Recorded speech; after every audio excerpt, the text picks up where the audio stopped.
Here is something that will probably surprise you. Greek food is one of the cheapest in the world. Stay till the end of this presentation and you'll see why.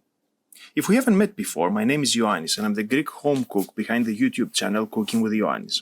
My mission is to teach you how to cook Greek wherever you are in the world without breaking the bank. In the current difficult circumstances, there's no point being introduced to a new cuisine if it means loads of money wasted on niche ingredients you will only use once. Greek-style recipes use a limited number of accessible and cheap ingredients over and over. Therefore, you'll only need to buy a stock of the basics just once. You can then enjoy Greek meals by simply buying additional vegetables and the occasional meat or fish when in season and priced appropriately.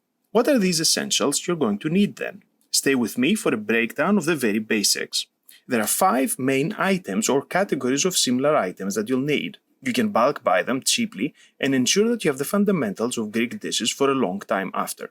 The number 1 essential item is virgin olive oil. Now, a lot of you are going to hate me for saying this, but it doesn't have to be Greek. Yes, Greek extra virgin olive oil is great tasting, but it's also the most expensive one on the supermarket shelves. So long as you're getting virgin olive oil, you're fine, and if used in cooking, you're unlikely to notice the difference. I personally buy European blends that are most affordable, even though prices have risen steeply over the last year. Avoid pomace oil. This is made from the cores of the olives, and it isn't nice in taste even though it's very cheap. Lemon and wine vinegar. Some acidity is essential in many dishes, therefore you will frequently be called upon to use lemon juice or wine vinegar. In Greece, red wine vinegar is the most common. It is usually plentiful and cheap in the supermarkets. No need to get a pricey one, they're all fairly similar in taste. Do not use artificial lemon juice, however, that stuff is nasty. How about herbs? Oregano, parsley, and basil are the most common herbs used in Greek dishes.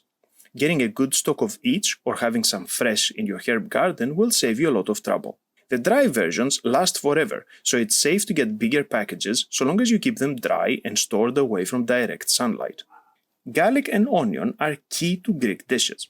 Pretty much every recipe on my channel starts with me chopping and shallow frying onions. Any onion will do, red or brown.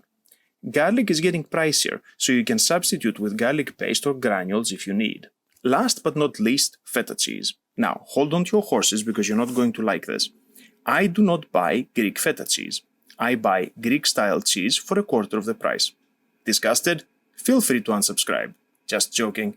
If you're still here, let me explain my rationale. Feta is a key ingredient in many dishes and most pies. Most require about 200 to 400 grams. Greek original feta cheese is great but too expensive. If you are to make Greek-style dishes your go-to, you probably should aim for a more affordable alternative. I buy the supermarket's own Greek-style cheese. It is close enough to the Greek feta, usually less crumbly and milder in taste, which I prefer. If I serve feta cheese on its own or as a side, I opt for the original, however. There are of course loads of additional ingredients you'll need, for instance tomatoes or tomato paste. But if you have secured the 5 categories of ingredients mentioned here, you'll be off to a good start without bankrupting yourself.